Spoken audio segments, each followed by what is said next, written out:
It was the summer of 1996, the year that changed everything for us. We were a group of 12 friends: Ethan, Lucas, Ryan, Jake, Noah, Oliver, Mason, Daniel, Liam, Henry, Aiden, and me, Adam. We were young, reckless, and hungry for adventure. That year, we planned a trip to a town none of us had ever heard of before. A place someone mentioned in passing, described as quiet and untouched by time. When we arrived, I understood what they meant. The town was beautiful, too beautiful, but it felt unnaturally silent. The streets were clean, the houses old but neat, and yet there wasn't a single child's laughter. No vendors calling out, no music, no noise, nothing. It was like the entire town was holding its breath. As we walked through, an old man sitting outside a broken wooden house watched us with blank, colorless eyes. "Are you tourists?" he asked, his voice dry as dust. Lucas laughed and said, "Sort of.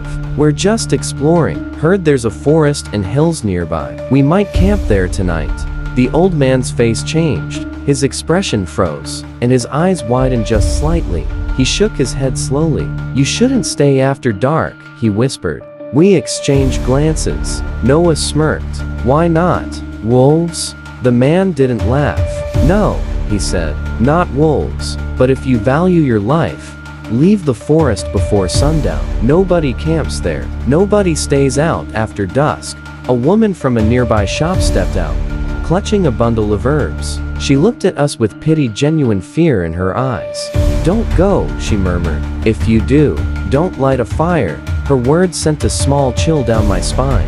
But we were 12 fearless young men, full of pride and adrenaline. Jake whispered, "Maybe they're just trying to scare us. Local superstition stuff." We all laughed. The fear melted into curiosity. And curiosity, as I later learned, can be the deadliest thing of all.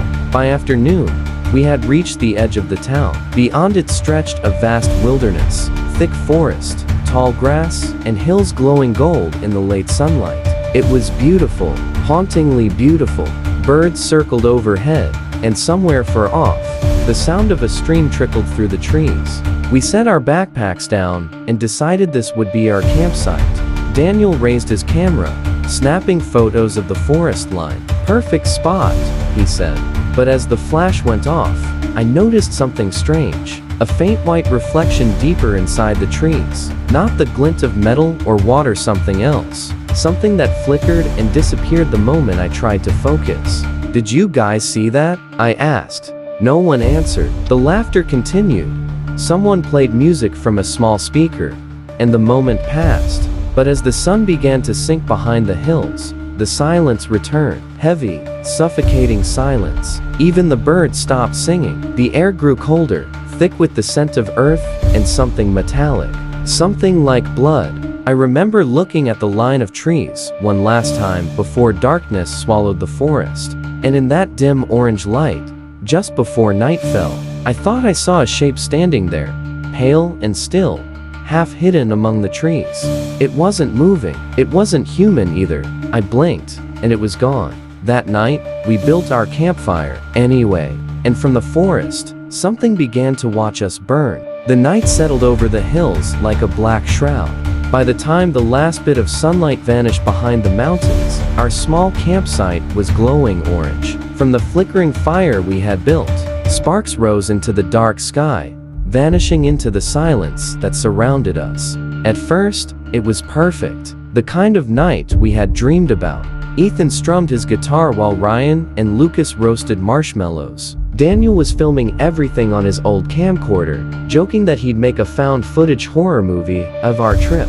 We laughed, shouted, and sang into the quiet forest, not realizing how deeply the shadows were listening. The wind carried strange echoes through the trees, faint, almost like whispers. Every now and then, I'd catch the sound and pause. But when I looked around, everyone seemed fine, oblivious. Still, there was something wrong. The firelight couldn't seem to reach beyond a few feet. The forest, just beyond the glow, was unnaturally dark, as if the light itself was afraid to touch it. The trees looked taller, their shapes twisted, and between them, the darkness looked alive. Around 10 p.m., Noah decided to wander off to take a leak. He disappeared into the shadows with a flashlight, humming under his breath. Minutes passed, then more. 10 minutes later, the forest was still silent. "Where's Noah?" Ethan asked, his voice breaking the laughter. Ryan shrugged, probably taking his time. "You know him." But 5 more minutes passed, and another. Finally, Daniel said, "I'll go check." But before he could, Noah came running out of the forest. Running, not walking, he burst through the darkness, crashing through branches, gasping, pale as death. His flashlight was gone, and his shirt was torn at the shoulder. We all jumped to our feet. "Noah, what happened?" He stumbled to the fire, fell on his knees, clutching his chest, eyes wide, trembling violently. "There's something there," he whispered, barely able to breathe. His voice cracked as he pointed toward the forest. "It's not an animal. It's standing. It's watching us." Lucas frowned. "What are you talking about? Who?" Noah's eyes darted around like he couldn't focus. It looked like a man, but it wasn't. Its face, it was wrong. We surrounded him, confused and scared. He kept speaking, his words falling apart into gasps. It had no ears. Its skin, it was white, almost glowing. Its eyes, they weren't eyes, they were just light, bright light, like fireflies. Like. He stopped mid-sentence. His body went stiff. His mouth opened, but no sound came out. I thought he was choking, but when I reached for him, his pulse was gone. Just like that. Gone. We froze. No one spoke. The only sound was the fire crackling. Daniel fell to his knees, shaking Noah's shoulders. "Hey, Noah, wake up, man. Stop playing around." But Noah's head dropped to one side, lifeless. His lips were turning pale. For a moment, we couldn't process what we were seeing. It didn't make sense, it couldn't. Ryan whispered, "He just died?" Oliver, always the logical one, said, "Maybe a heart attack, panic, or something." But then something laughed. A sound came from the woods. Not human, not animal. A broken, echoing sound that crawled under our skin, like a laugh that someone had forgotten how to make.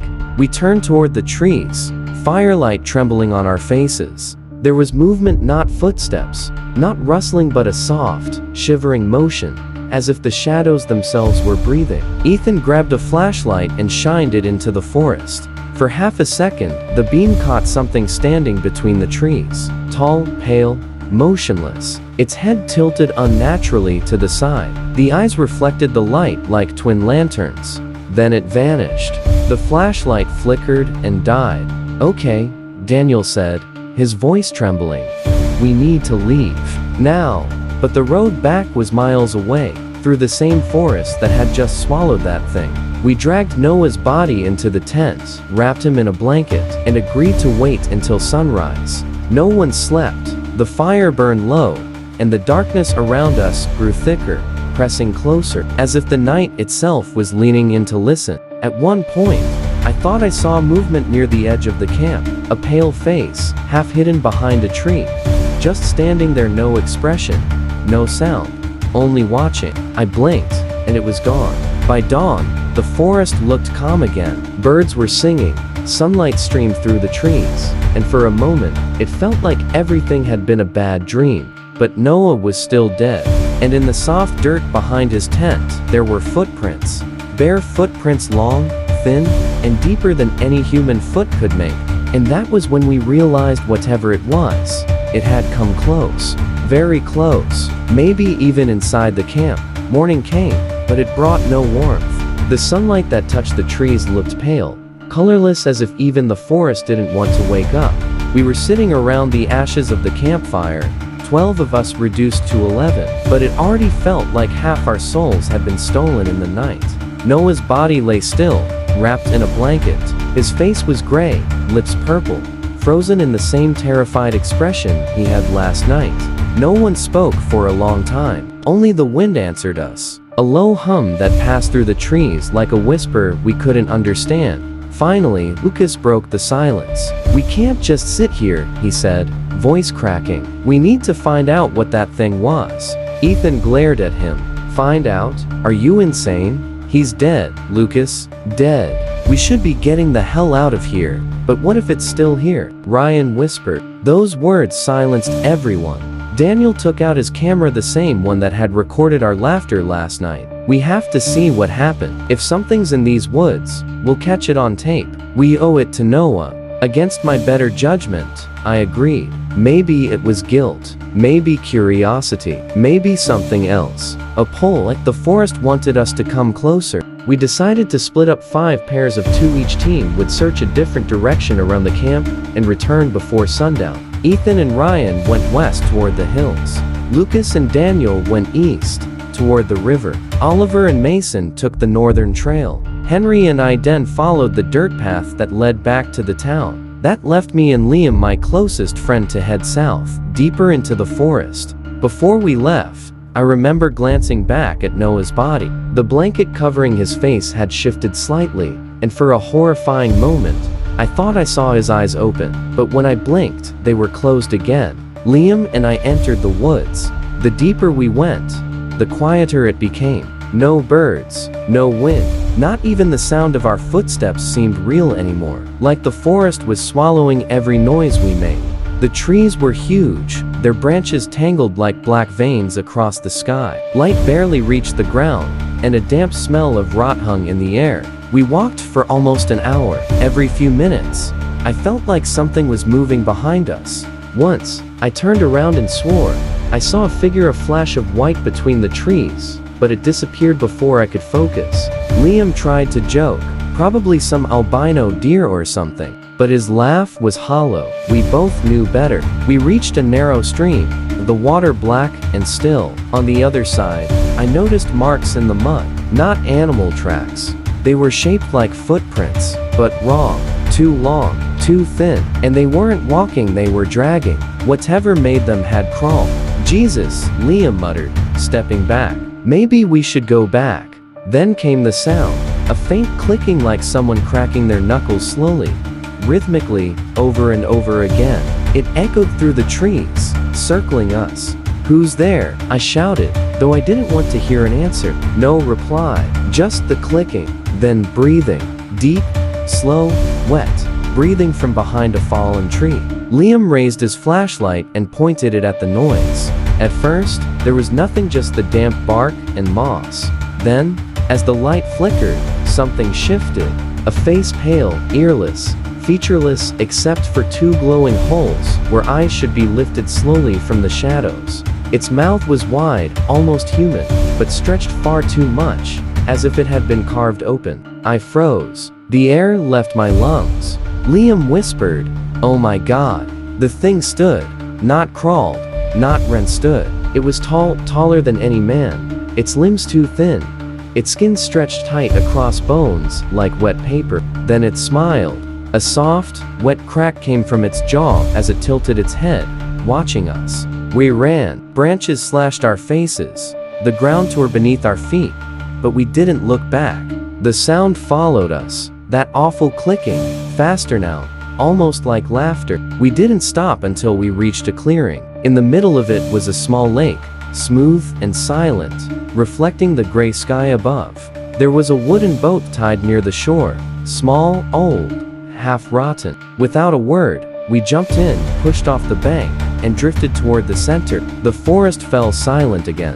But then, round the lake, the glows began. Dozens of faint lights appeared between the trees. Not fireflies, not eyes, something else. They moved slowly, swaying like figures breathing in the dark. "Liam," I whispered, "we're surrounded." He didn't answer. He was staring, wide-eyed, at the shore. I followed his gaze and saw them. At least 6 of them now, pale, earless, human-like, their eyes burning with that same cold light. They didn't move closer. They just watched. Every now and then, one would twitch, like a puppet on invisible strings.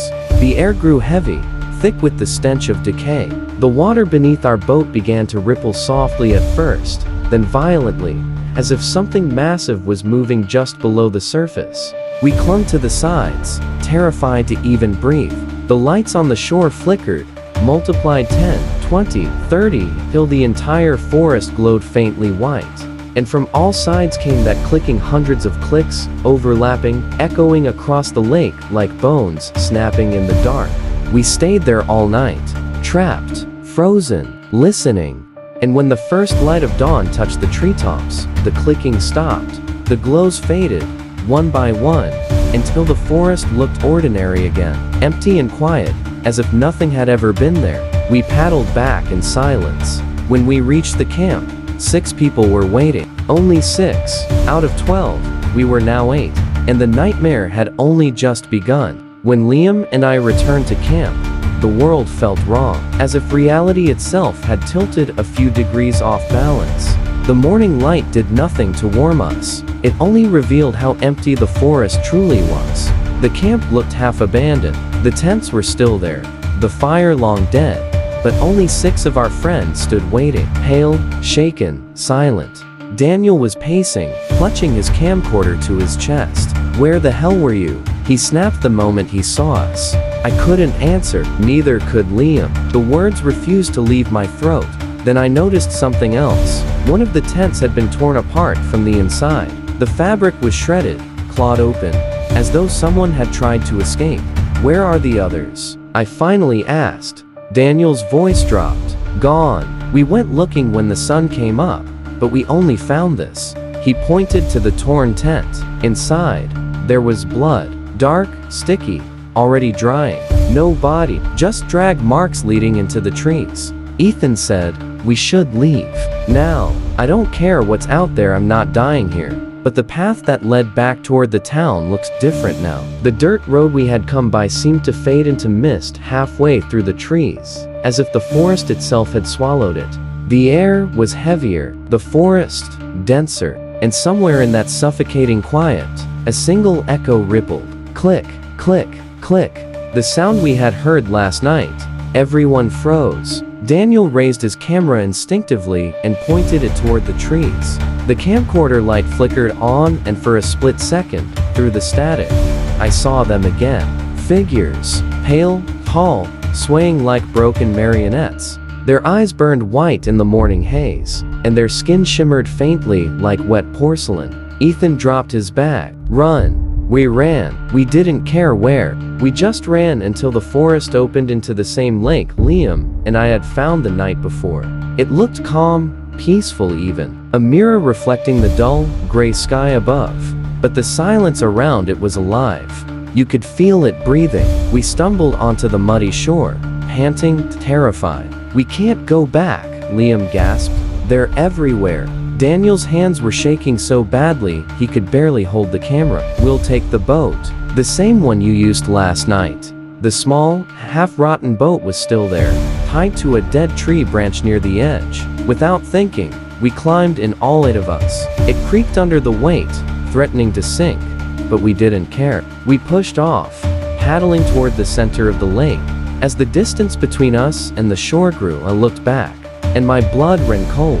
The figures had followed us silently. Dozens of them stood at the edge of the lake, motionless, shoulder to shoulder, like an army of pale statues. Their faces were blank, featureless, only the faint glowing pits where their eyes should be. And then one by one, they smiled. Not naturally. Their mouths cracked open wider than any humans should. A sound followed, a low, vibrating hum that built into a chorus of clicks and groans, like hundreds of bones grinding together. "Stop looking," Liam shouted. "Don't look at them." But I couldn't help it. Something about those faces pulled at me, like they were calling. The lake's surface began to move.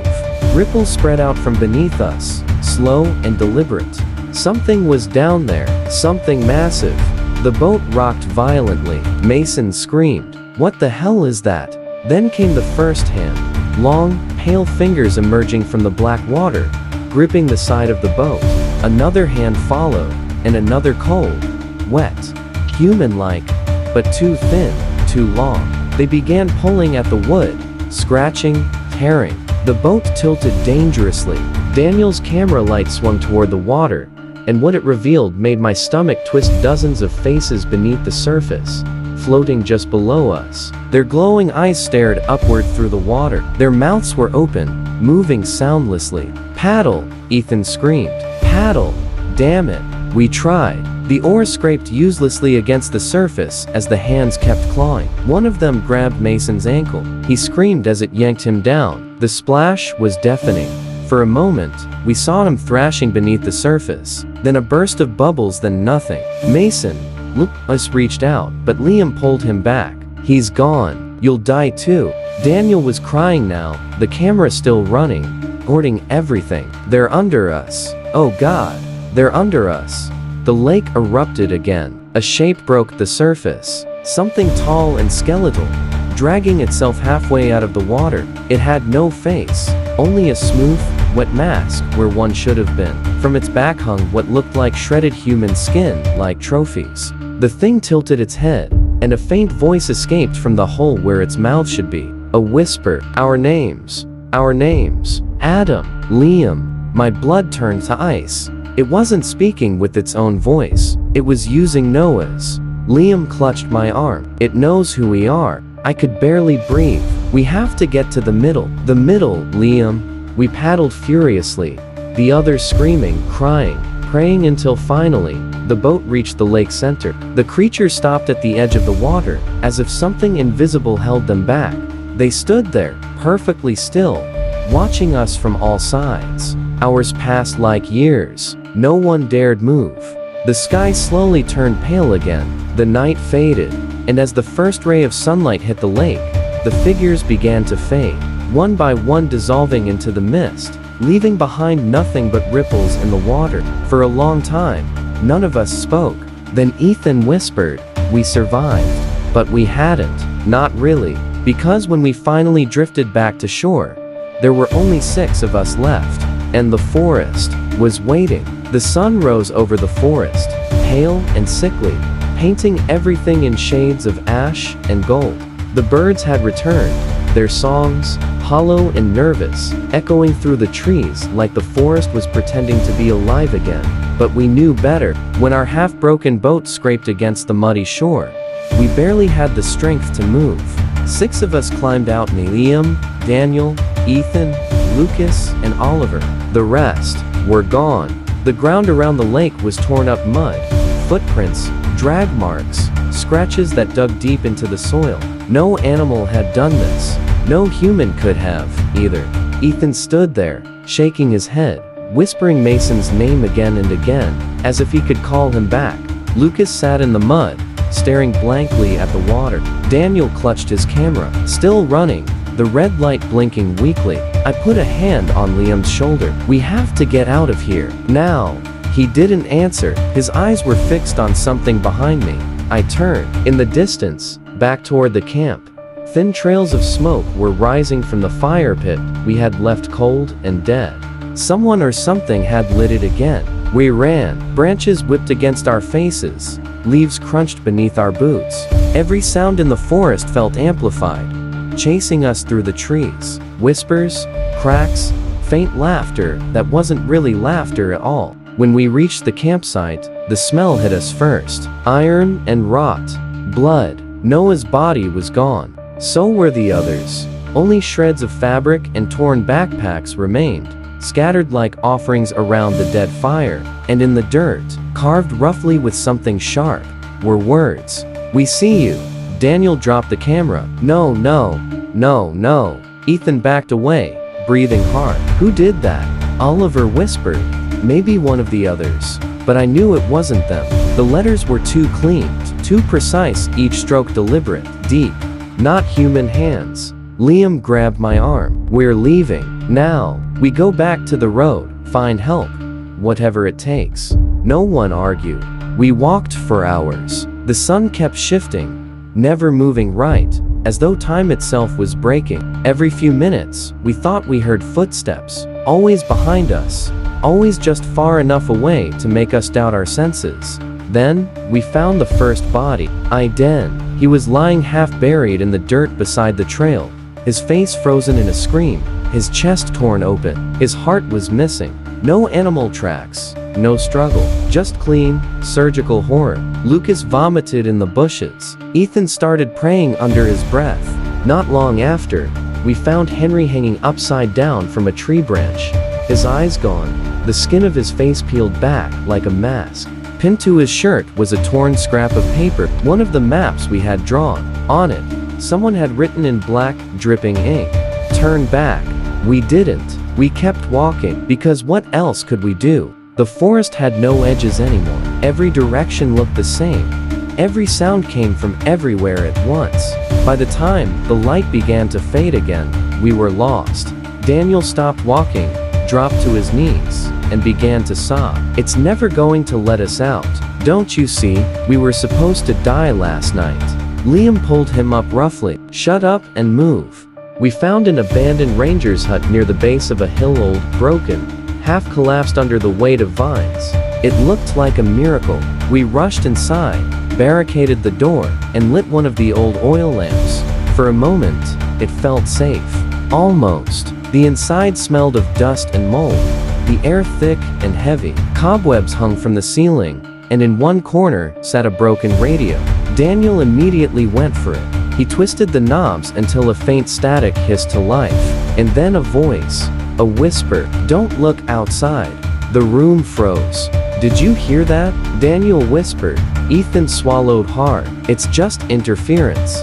But then came the knocking. Soft, slow, deliberate. Tap, tap, tap against the wooden wall beside the window. Oliver's eyes widened. "No, no, no, no." The knocking grew louder, moving along the wall, circling the cabin. Something dragged its fingers across the planks, scratching, tracing every board. Then a voice, faint, almost playful, whispered through the wood. "We found you." Liam grabbed his flashlight and pointed it at the window.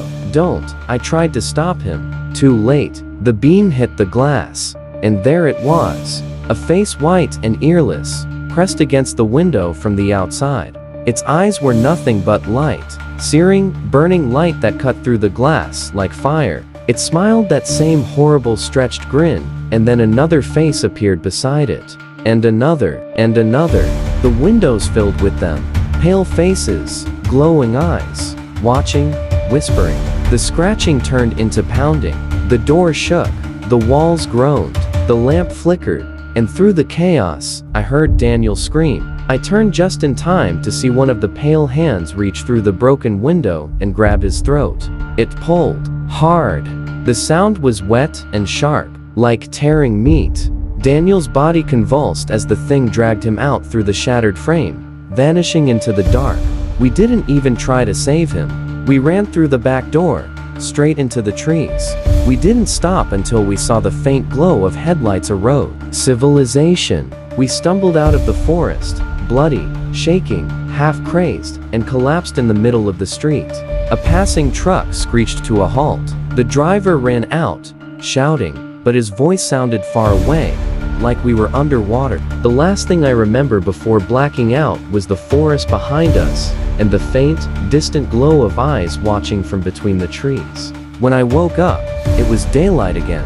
We were in a small police station in the nearby town. A paramedic told me we were found just before dawn. 6 of us, alive but delirious. 3 bodies had been recovered from the forest, torn apart, mutilated beyond recognition. The police called it an animal attack. I told them what happened. I told them everything. They didn't believe a word. They said Noah died from a heart attack. The others wolves, bears, wild dogs. Case closed. But one of the officers, a quiet man with tired eyes, pulled me aside before we left. He said, "You're not the first to come out of those woods like this, but you're the first to come out alive." Then he leaned closer and whispered, "If you ever hear clicking at night, run." We buried what was left of our friends a week later. Daniel's camera was never found, but sometimes, when I try to sleep, I hear the faint click, click, click, from somewhere outside my window, and I know it followed us back. It's been 28 years since that summer. 28 years since I walked out of that forest, covered in blood. That wasn't mine. The newspapers called it the Blackwood Incident. They printed photos of us 12 smiling boys and called it a tragic camping accident. No one ever printed the truth. No one ever would. I moved away far from that part of the country, far from the smell of pine and ash and the sound of clicking in the night. But you can't escape something that isn't bound by place or time. You can't run from something that remembers you. The survivors. There were 6 of us didn't stay in touch. At first, we tried. Phone calls, therapy sessions, group meetings arranged by the police psychologist. But after a few months, the calls stopped. Because every time we talked about it, things started to happen again. Liam went first. He hung himself in his apartment, or at least that's what the report said. The police found him sitting in a chair, eyes wide open, mouth torn into a smile for too wide to be human. There were scratches on the walls, hundreds of them forming a single word, mirror. Then Ethan, car accident. They said he lost control, but the witnesses described seeing someone standing in the middle of the road, pale, expressionless, glowing white in the headlights. After that, I stopped reading the news.